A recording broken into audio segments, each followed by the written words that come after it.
Welcome to Conversations Live. For more than a decade, we've brought you the best in books, entertainment, celebrity interviews, and current events. When the movers and shakers of the world have something to say to you, they say it to us first. Here's your host, Cyrus Webb. Welcome back, everyone, to Conversations Live. I'm your host, Cyrus Webb. Glad you all could join us once again. But for our radio audience here in Mississippi at WYAD 94.1 FM and WYADonline.com, we're glad that you all could be with us. Also, tuning in to our friends at iHeartRadio and Amazon Music Podcast, glad you all could be with us as well. Well, as you guys know, we're very excited about October being National Book Month, but you don't have to wait to pick up some great titles, including the new book from our next guest. We're excited to welcome Jenna Evans Welch to our program. Her new book is called Spells for Lost Things.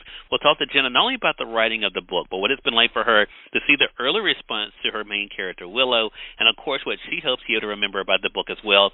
Jenna, thank you so much for the time. Really appreciate it. Thank you so much for having me.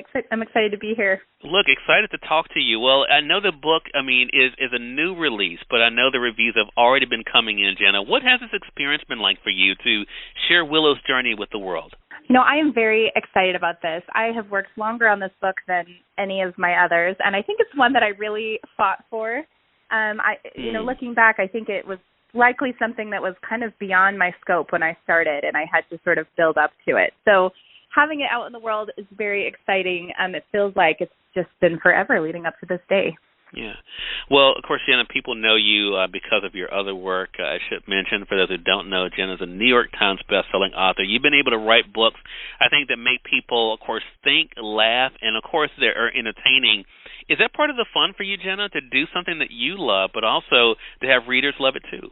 Yes. Thank you for saying that. I think that as I was starting to write, one thing that I really struggled with is, I always wanted to explore kind of heavier and important topics, and I think that's important for teens. All teens are struggling with, their own specific issues. But it wasn't until I tried to create more joy in the stories, I wanted more laughter, I wanted more fun, that I felt my writing start to come alive.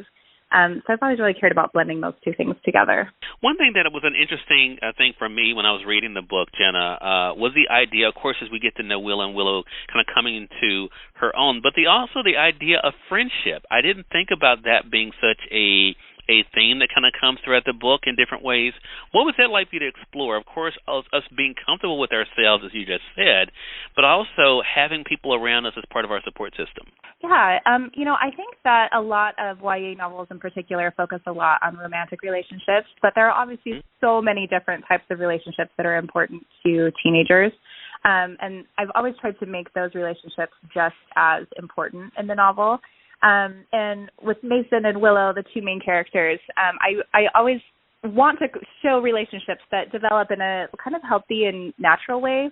And so their friendship was something that I really focused on in the novel. They're there supporting each other. They're struggling with things that are very different, but also at the heart of it, I think that they're struggling with the same issues. I think the idea of betrayal, as we talk about friendship, the other side of that, Jenna, is people who do not show themselves to be the greatest. But again, even in this book, and I'll talk around it, with Spells for Lost Things, the idea of, for some, it just seemed like the natural thing. You almost can't feel bad, that people made certain decisions. Talk to us about that element of the book. Again, I love the layers of this story because, it does kind of make us think about the things that are, quote-unquote, magical, but also the things that are so relatable. What was that like for you to kind of play with as we kind of went through the dynamics of the characters? Yeah, I loved kind of bringing those dynamics together. And kind of back to the betrayal, I think it's important to show characters in all their layers. I think it's easy for us to try to put people into these boxes of, this person's good, this person's bad, when really we're all just so multifaceted and we all have our histories and we all have so much that we're lugging around that other people can't see. So I think that can be a helpful thing to explore, especially for a teen reader who is just starting to kind of understand that concept. But yeah, I think that, the way that we relate to each other is the most interesting thing in the world to me. The way we connect. Right. I just keep writing about family connections and friendships and, that is just the most fascinating thing in the world to me. You mentioned, of course, the YA audience, and I think, there will be us adults, of course, that enjoy your work as well, Jenna. Did you go into it knowing you wanted to write for a certain audience? Or did you just find that as the stories kind of unfolded, they tend to attract or appeal to a certain audience? So I definitely started out wanting to write for teenagers. I actually made that decision when I was 11. So I've known for most of my life what it was that I wanted to do. So I'm 36 now, and so I was kind of coming of age in the 90s, and there were not a lot of YA novels back then. I remember being so disappointed going to my local library. They had this tiny little shelf of what were the teenager books, and I was so disappointed in the quantity and also kind of the topics. I remember thinking I have to leave sort of the magic of all of these books that I've loved for so long behind, and now I just have to, think about high school.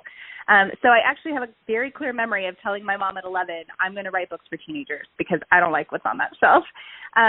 So it's probably a good thing that I grew up then and not, now, because I don't know if I would have ever left my room. I would have been so enthralled with the incredible books that are out there on the market today. You could just read forever.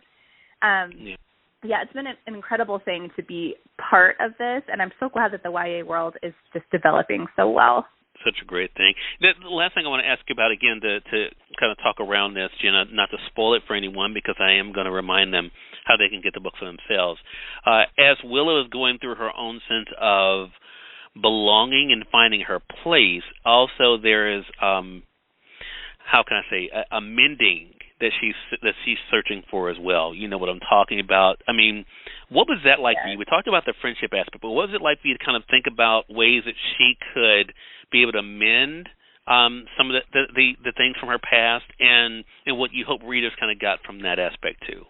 I think we're talking about the parent relationship. Right. Is that right? Yeah. Yes. I think that Willow's relationship with her mother is a very large part of this novel, and I think that relationship can be just as even more than complex than any other relationship in your life. And I think that her starting to discover my mother is a person. She has a past. She has her own things that she's carrying around. I think that can be such an interesting dynamic to explore. As kids, your parents are just sort of, you're the main character and your parents are just kind of in the wings. So I always like exploring what it's like for a kid to start to figure out, this is an actual person with their own flaws, with their own issues. And I really worked to create something that was satisfying and cohesive, and also showed that there was still work to be done, but that relationships can change. Such a great thing. Such a great book, Jenna. I'm so glad we had a chance to discuss it. Again, everyone, New York Times bestselling author Jenna Evans Welch is our guest. Spells for Lost Things is the book. You all can get it through our friends at Amazon.com or through your favorite local bookstore if they don't have it. I know they'd be more than happy to order it for you. And, Jenna, how can our audience stay connected with you? I spend most of my online time on Instagram, Jenna Evans Welch, or I have a website, JennaEvansWelch.com. All right, Jenna, congratulations to you again. Thank you again for the time, and looking forward to speaking with you again. Thank you. Thank you so much. You're more than welcome, and we thank your audience for tuning in to another great segment of Conversations Live. Until next time, I'm your host, Cyrus Webb, saying as always, enjoy your day, enjoy your life, enjoy your world. Thank you all for choosing Conversations Live. Now let's go make today amazing. Take care.